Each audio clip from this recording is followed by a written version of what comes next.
여러분, 세상의 모든 조직이 그 고유한 목적에 따라 존재하고 움직입니다. 어떤 조직이든지 자기의 가치 때문에 이 땅에 존재하기 때문에 그렇습니다. 교회도 고유한 목적이 있습니다. 오늘날 교회가 세상에서 좋은 이미지를 얻기 위하여 많은 애를 쓰고는 있지만, 저는 세상의 이미지를 좋게 만들기 위한 어떤 수고보다도 교회가 더 우선적으로 해야 할 일이 있다고 믿습니다. 그것은 교회가 원래 세움받았던 하나님의 목적이 뭐냐, 하나님이 원하시는 가치가 무엇이냐를 회복하는 겁니다. 사람들이 교회를 좋게 평가하는 것보다 하나님이 교회를 좋게 평가하는 것이 우선되지 않겠습니까? 왜요? 교회를 세우신 분이 하나님이시고 교회는 하나님 때문에 존재하기 때문입니다. 교회가 하나님 앞에서 해야 될 가장 중요한 일이 있다면 사람들을 하나님께로 돌아오게 하는 일입니다. 왜냐하면 인간은 하나님이 만드셨기 때문에 하나님의 피조물, 첫 번째 소유. 두 번째는 예수님까지 내어주시면서 우리의 죄값을 대신해서 우리를 사셨기 때문에 두 번째 소유. 우리는 그래서 하나님이 이중적으로 소유한 존재들입니다. 이러한 사람들이 하나님 앞에 나와 마땅히 하나님의 은혜를 누리며 살고 또 그 은혜의 통로가 되어서 세상 가운데로 하나님의 사랑을 흘려보내는 그 자리에 있는 것, 이게 하나님이 원하시는 뜻이라는 겁니다. 먼저 하나님 앞에 나온 하나님께서 우리를 기뻐하실 줄로 믿습니다. 더불어 그런 우리가 이 자리에만 머무는 게 아니라 하나님의 사랑의 은혜의 뜻의 통로가 되어 살아가는 것까지 우리가 잘 감당할 수 있게 되기를 원합니다. 그게 우리가 와야 할 자리고 또한 우리가 가야 할 자리입니다. 테레사 수녀가 이런 말을 남겼습니다. 만약 당신이 선하고 좋고 착한 일을 하면 사람들은 저 사람이 이기적인 동기에서 저 일을 하고 있다라고 비난할 것입니다. 그래도 좋은 일을 하십시오. 당신이 정직하고 솔직하게 살아간다면 아마 세상으로부터 상처를 받을 것입니다. 그럼에도 불구하고 정직하고 솔직하십시오. 당신이 오랜 시간에 걸려서 쌓아둔 것이 하루밤에 무너질지도 모릅니다. 그러나 쌓으며 만들며 사십시오. 도움이 필요한 사람들을 도와주면 그들이 오히려 당신을 공격할지도 모릅니다. 그래도 도와주십시오. 세상에서 가장 좋은 것을 주면 아마 사람들이 그것을 발로 차버릴지도 모릅니다. 그래도 가장 좋은 것, 귀한 것을 주십시오. 이야기했습니다. 일평생 옷 두 벌과 성경책 한 권으로 살았다고 말하는 이 테레사 수녀, 여러분 얼마나 많은 오해를 받았겠습니까? 또 그가 아무리 귀한 일을 한다고 한들 인정하지 않는 사람들은 또 얼마나 많았겠습니까? 그러니까 사람의 인정 또는 사람의 평가를 가지고 살았다면 그는 그 일을 죽을 때까지 하지 못했을 겁니다. 여러분, 선한 일도 그렇고 믿음의 일도 그렇고 여러분 걸어야 할 길은 내가 죽도록 걷겠다라는 마음의 결단이 우리에게 필요합니다. 좀 살아보고 아닌 듯하여 포기하게 되면 우린 일생을 떠도는 자로 살아가게 됩니다. 우리 젊은이들 가운데 직장 생활을 여기 들어가서 한두 달, 저기 들어가서 두세 달, 저기 가서 또 한 달, 심지어는 일주일 만에 집어치고 못해 먹겠다고 던지고 나오는 젊은이들을 보면 회사에도 문제가 있을 수 있지만 이 사람에게도 문제가 있다라는 생각을 우리가 많이 합니다. 그렇게 인내하지 못하고 그렇게 참지 못해서야 어디 가서 자기 자리를 잡고 뿌리를 내리고 살아갈 수 있겠는가? 이게 어르신들의 염려 아니겠습니까? 여러분, 신앙생활도 마찬가지고 교회 생활도 그러합니다. 세상 어디에도 내 눈에 딱 맞는 곳은 없습니다. 세상 어디에도 내 마음에 흡족한 곳은 없습니다. 그러니 여러분, 이 땅을 살면서 내가 삶을 살아가는 동안에, 그리고 교회 생활을 하는 동안에, 특별히 신앙생활을 하는 동안에 내가 어떤 형태가, 어떤 문제가 내게 오더라도 나는 이 자리에서 뿌리를 내리겠다, 난 이렇게 살다가 여기에서 죽겠노라, 이런 마음의 결심이 우리에게 한번 되새겨지기를 주의 이름으로 축원합니다. 왜냐하면 많은 사람들이 여차하면 뜨려고 하는, 여차하면 집어 던져버리려고 하는 이런 마음의 태도를 기본적으로 가지고 있기 때문에 웬만한 일도 여차하면에 다 들어가 버리고 마는 거예요. 옛날 어르신들처럼 너는 그 집에 귀신이 되어라. 물론 귀신이 되진 않습니다만 그 집에 시집갔으니 그 집에서 살고 그 집에서 죽어라. 이런 마음을 먹고 살면 힘들어도 어떻게든 견뎌내려고 하고 버티려고 하고 이겨내려고 하는 노력이 훨씬 더 컸는데, 요즘은 이겨내려고 하는 노력보다도 집어던지려고 하는 판단이 너무 쉽게 주어진다는 겁니다. 여러분의 뿌리가 뽑혀지지 아니하도록 하나님의 은혜의 시냇가에 깊이 심겨지기를 축복합니다. 여러분 신앙생활 할 때 다시 한번 마음의 각오를 하십시오. 여호사밧이 다시 일어났던 것처럼 여러분들도 일어나셔야 됩니다. 해보다가 안 되니까, 또는 했다가 실패했던 어떤 문제 때문에 여러분 주저앉아 버리거나 동굴 속에 들어가 살지 마시고 다시 나아와서 살아야 할 자리에서, 있어야 할 자리에서 더 멋지게, 더 열심히 그렇게 살아가실 수 있기를 바랍니다. 여호사밧은 사람들을 하나님께로 돌아오게 하는 이 하나님의 뜻을 깨닫고 이 일을 자기만 하는 게 아니라 이 일을 더 잘할 수 있도록 사람들을 세워 나갔습니다. 오늘 성경을 보면 그들을 일컬어 재판관이라는 말을 쓰고는 있습니다. 그러나 우리는 오늘 우리에게 이 말씀을 적용하기 위하여 세움받은 사람들이라는 표현을 사용하도록 하겠습니다. 그러면서 그들에게 보냄받은 사람으로, 세움받은 사람으로, 위임받은 사람으로, 하나님이 원하시는 이 목적을 추구하는 사람으로 어떻게 살아가야 할 것인가에 대하여 권면하고 있습니다. 여러분, 이 권면은 오늘 우리에게 주시는 하나님의 권면입니다. 우리의 삶은 들여다보면 우리 것이 하나도 없습니다. 내 목숨 내 것인 것 같지만 내가 만든 게 아닙니다. 주어진 것입니다. 시간 안에 살아가고 있지만 시간도 내 것이 아닙니다. 주어진 것입니다. 내 새끼 내 자식들 같지만 여러분 내가 낳은 것이 아니라 주어진 것입니다. 내가 직장을 내가 선택한 것 같지만 일자리도 사실은 주어진 것입니다.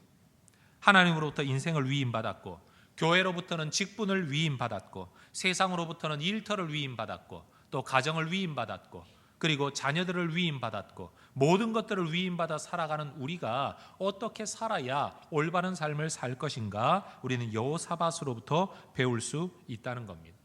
오늘 본문의 말씀을 깊이 묵상하며 들여다보면 7절, 9절, 10절, 11절에 반복되어진 하나의 표현이 있습니다.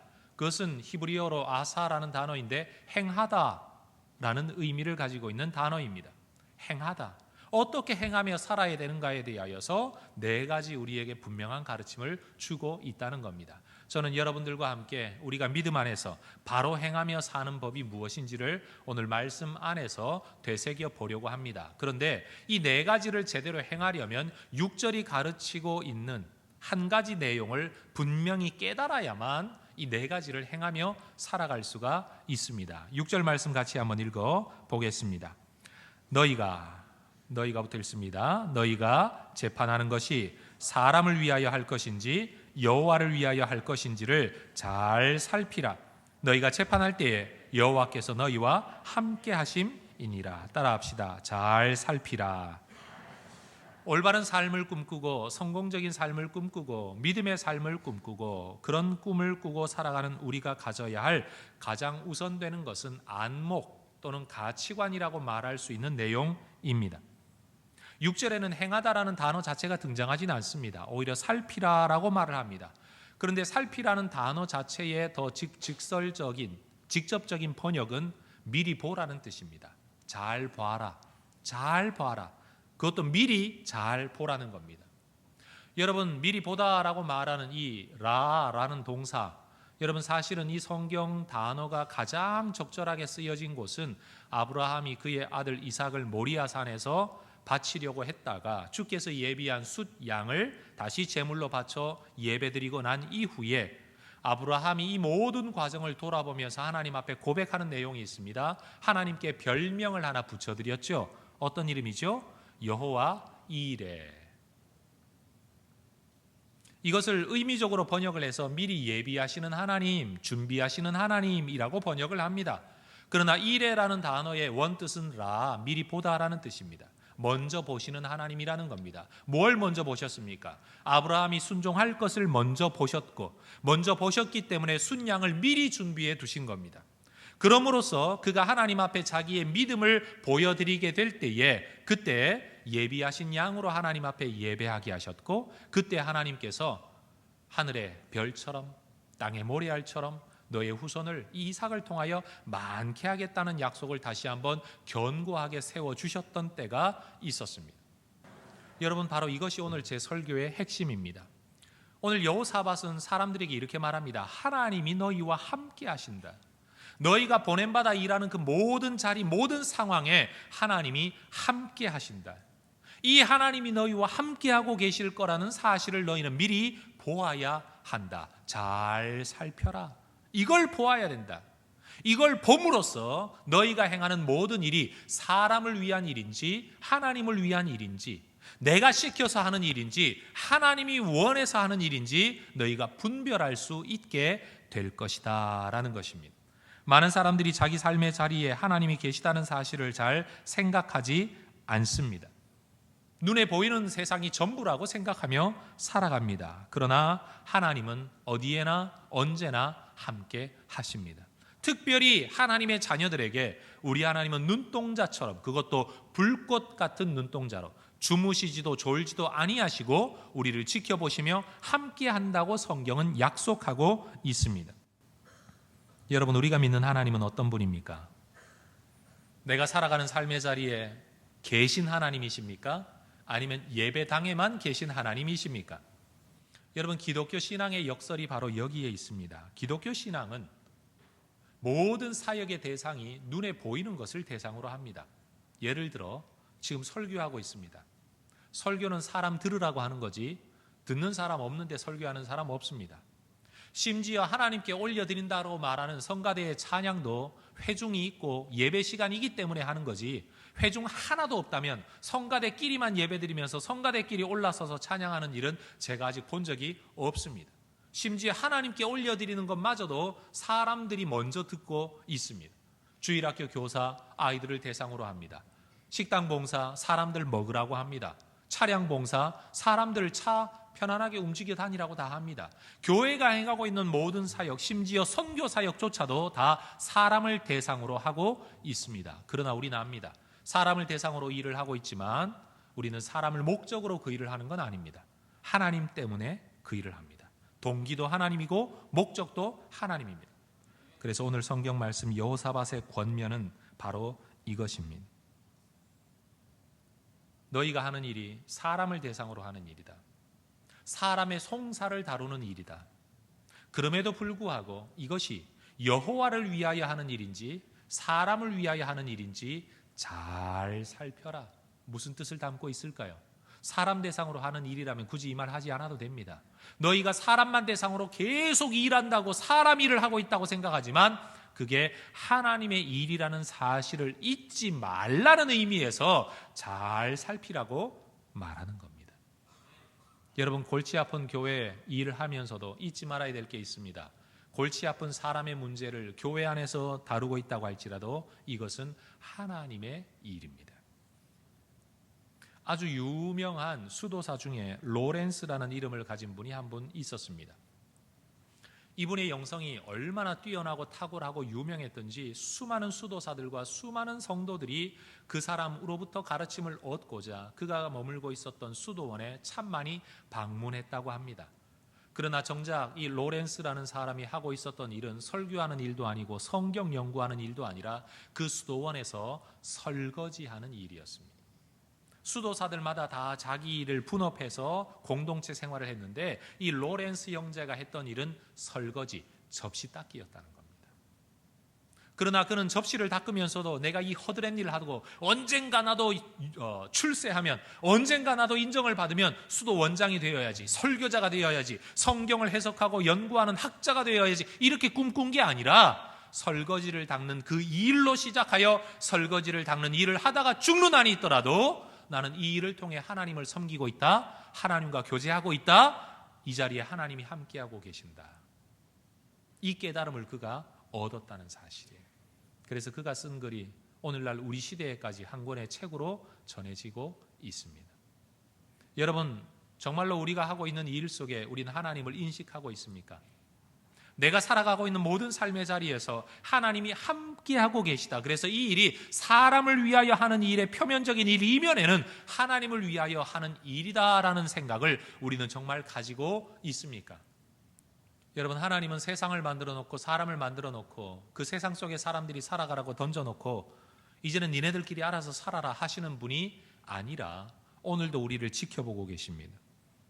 우리를 지켜보셔야 우리를 심판하실 수 있지 않겠습니까? 심판의 전제가 하나님이 함께 하시며 우리의 모든 것들을 지켜보신다는 것이라는 사실을 우리는 잊지 말아야 됩니다. 가장 정확한 심판을 하실 수 있으려면 우리의 모든 것들을 놓치지 않고 흔히 세상이 하는 것처럼 비디오 판독을 하듯이, 그런데 그 비디오는 우리의 행동만 보는 것이 아니라 우리의 내면까지를 꿰뚫고 다 보고 계시다, 함께하고 계시다, 바로 이것입니다. 바로 이렇게 하나님이 함께 하시다는 사실을 잘 살펴보게 되면 그 다음 4가지 우리가 어떻게 행해야 될 것인가가 성경에서 우리에게 전해지고 이해되게 됩니다. 첫 번째 7절입니다. 같이 한번 읽어보겠습니다. 그런즉 너희는 여호와를 두려워하는 마음으로 삼가 행하라. 우리 하나님 여호와께서는 불의함도 없으시고 치우침도 없으시고 뇌물을 받는 일도 없으시니라. 따라합시다. 삼가 행하라. 한 번 더 합니다. 삼가 행하라. 삼갈 수 있는 이유는 뭐냐? 우리 하나님 어떤 분인 줄을 알게 되면 삼가할 수밖에 없다는 겁니다. 어떤 하나님이십니까? 불의함이 없고 치우침도 없고 뇌물 받지도 아니하고 정말로 정의로운 하나님. 그 하나님 앞에서 내가 어떤 마음으로 살아야 될 것인가 두려워하는 마음이 생기게 되고 삼가하게 됩니다. 하나님의 백성들에게는 하나님의 성품을 주의하는 지혜가 필요합니다. 나쁘게 말하면 눈치를 본다라는 것이 있는데, 여러분 눈치가 뭡니까? 지금 이 상황에서 내가 어떻게 처신해야 되는가를 아는 것, 그게 눈치 아닙니까? 많은 사람들이 하나님을 믿고 하나님을 섬기면서도 하나님의 눈치를 보지 않습니다. 이거 불신앙입니다. 사실은 하나님의 눈치를 잘 보는 게 신앙이다. 좀 표현이 어색하기는 하지만 그 말도 틀린 말은 아닙니다.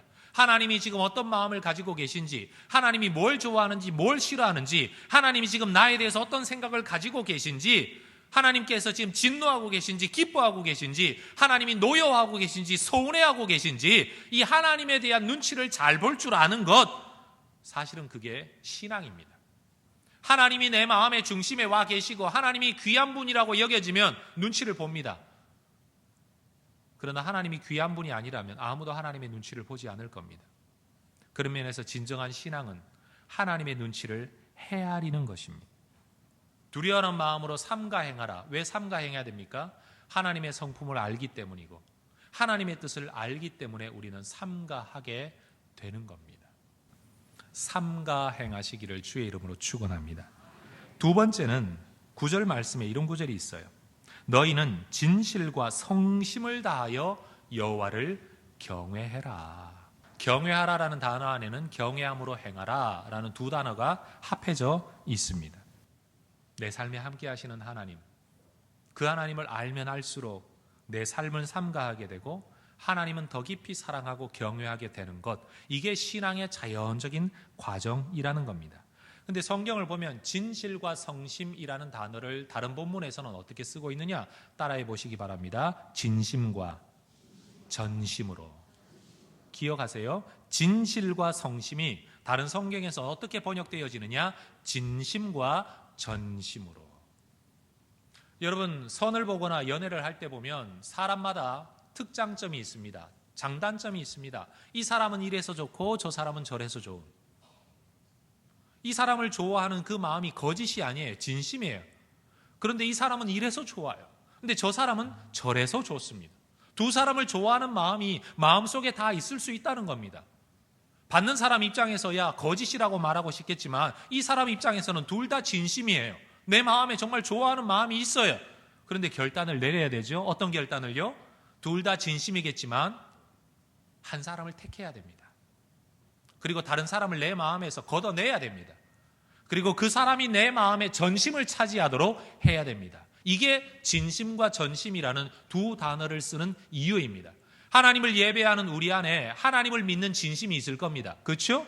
여러분, 하나님이 계시다는 한쪽의 믿음, 물론 없다라는 생각 하실 수도 있겠지만 아닌 거 아닐까? 의심도 있을 수 있지만 의심도 내 안에 있는 진심인 것처럼 어떤 면에서는 하나님이 분명히 살아 계시다라는 믿음도 내 안에 있는 진심일 것입니다. 희한하죠? 우리 안에는 두 마음이 있습니다. 둘 다 내 마음이야. 둘 다 내 안에 있어요. 그래서 둘 다 진심이에요. 믿는 믿음도 진심이고 불신하고 의심하는 것도 내 진심이에요. 그래서 성경은 우리에게 진심으로만 하나님 믿으라고 하지 아니하고 전심으로 하나님을 믿으라고 말하는 겁니다. 여러분, 진심과 전심으로 진실과 성심을 다하여 여호와를 경외함으로 행하는 여러분 되시길 바랍니다. 이 두 가지는 하나님을 향한 거예요. 세 번째 주제는 사람을 향한 것입니다. 십자가의 진리가 수직적으로 하나님을 향하고 수평적으로 사람을 향한 것인 것처럼 세 번째 우리가 어떻게 행해야 되냐, 사람들을 대하는 우리의 태도에 대해 성경은 가르쳐 줍니다. 10절을 제가 부분적으로 읽겠습니다. 어떤 송사든지 그들에게 경고하여 여호와께 죄를 범하지 않게 하여 너희와 너희 형제에게 진노하심이 임하지 말게 하라. 너희가 이렇게 행하면 죄가 없으리라. 10절 안에 보면 사람들에게 경고해라, 권면하라는 뜻이에요. 뭘 권면해야 돼요? 사람들이 여호와께 죄를 범하지 않도록 권면해라. 죄를 범하지 않음으로써 너희 형제에게 그리고 너희에게 하나님의 진노하심이 임하지 않게 해라. 이렇게 행하라는 건 결국 이겁니다. 사람들을 대할 때에 사람들에게 우리가 해야 될 궁극적인 목적이 뭐냐? 사람들을 만날 때마다 우리가 저 사람을 대하는 우리의 삶의 근본적인 목적이 뭐냐?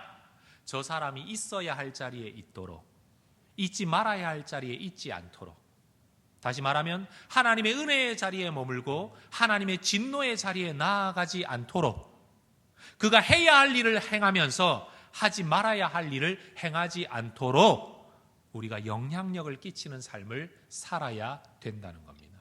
사람을 대하는 우리의 근본적인 관계의 목적은 여기에 있습니다. 성도와 성도와 교제할 때 여러분, 우리는 무엇을 목적으로 하고 무엇을 꿈꿔야 됩니까?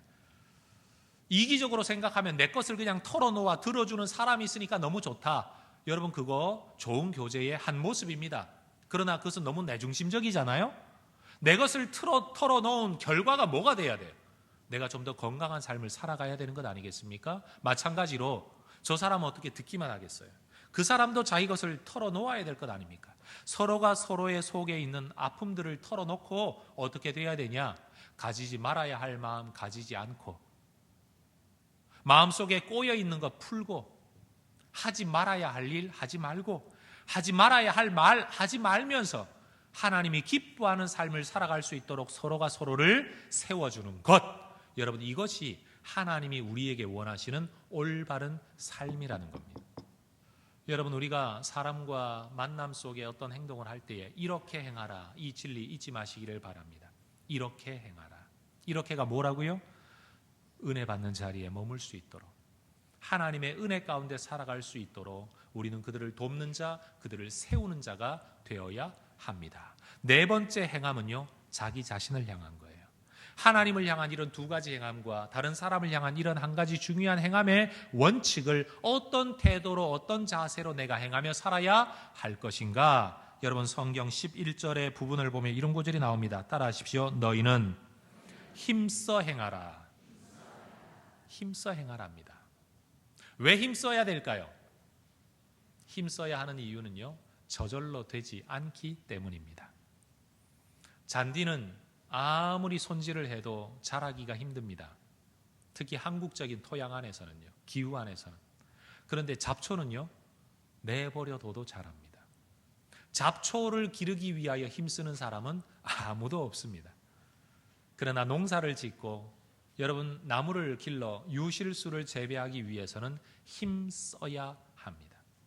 우리 마음 안에도요, 내 마음 안에 여러 생각들이 있는데 이 생각들 가운데 나쁜 생각들은 기르지 않아도, 힘쓰지 않아도 저절로 자라납니다.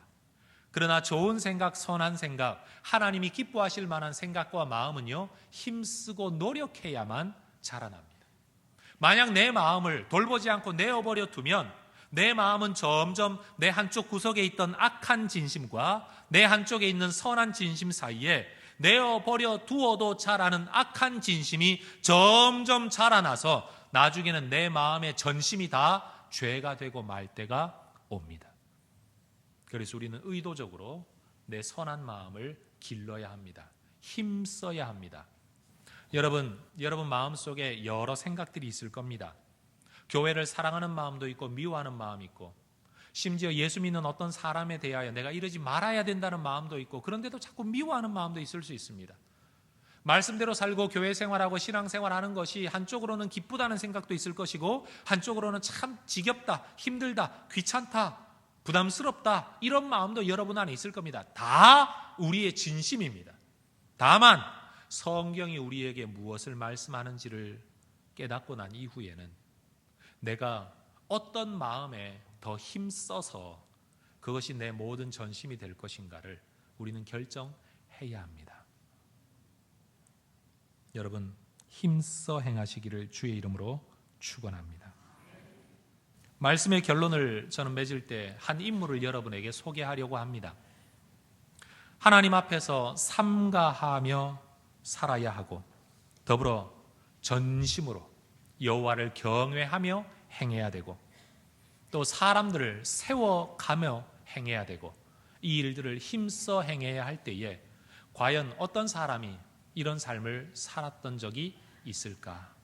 어떤 사람을 모델로 삼아야 될까? 물론 예수님도 우리의 모델이 될 수 있고, 사도 바울도 우리의 모델이 될 수 있고, 신앙에 좋은 인물들이 많지만 저는 구약의 욥이라는 인물을 여러분에게 한 모델로 제시하기를 원합니다.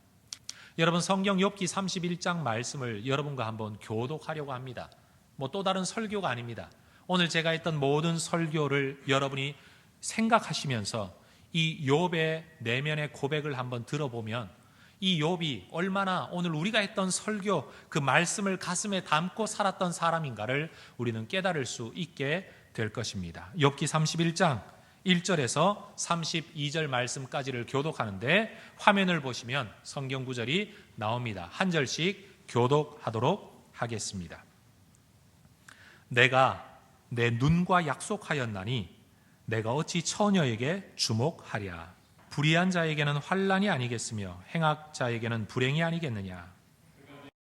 만일 내가 허위와 함께 동행하고 내 발이 속임수에 빨랐다면, 만일 내 마음이 여인에게 유혹되어 이웃의 문을 엿보아 문에서 숨어 기다렸다면, 그것은 참으로 음란한 일이니 재판에 회부할 죄악이요. 만일 남종이나 여종이 나와 더불어 쟁론할 때에 내가 그의 권리를 저버렸다면, 나를 태 속에 만드시니가 그도 만들지 아니하셨느냐. 우리를 뱃속에 지으시니가 한 분이 아니시냐. 나만 혼자 내 떡덩이를 먹고 고아에게 그 조각을 먹이지 아니하였던가. 만일 내가 사람이 의복이 없이 죽어가는 것이나 가난한 자가 덮을 것이 없는 것을 못 본 채 했다면, 만일 나를 도와주는 자가 성문에 있다는 이유 때문에 내가 주먹을 들어 고아를 향해 휘둘렀다면, 나는 하나님의 재앙을 심히 두려워하고 그의 위엄으로 말미암아 그런 일을 할 수 없느니라. 만일 재물의 풍부함과 손으로 얻은 것이 많음으로 기뻐하였다면, 내 마음이 슬며시 유혹되어 내 손에 입맞추었다면, 내가 언제 나를 미워하는 자의 멸망을 기뻐하고 그가 재난을 당함 때문에 즐거워하였던가. 내 장막 사람들은 주인의 고기에 배부르지 않은 자가 어디 있느뇨 하지 아니하였는가. 나는 행인에게 내 문을 열어 주었노라. 여러분, 욥이 자기 삶을 두고 회고하면서 하는 이야기를 한번 들어보십시오. 여호와를 두려워하기 때문에 나는 그런 일을 할 수 없노라.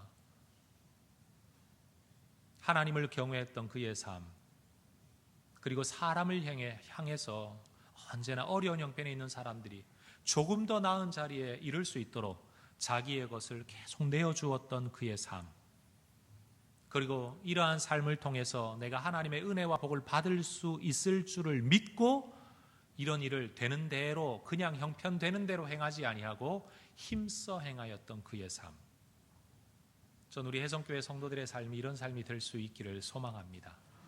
여러분, 힘씁시다. 하나님이 우리와 함께 하십니다. 우리의 모든 삶의 자리에 하나님이 함께 하십니다. 하나님 기뻐하시는 모습으로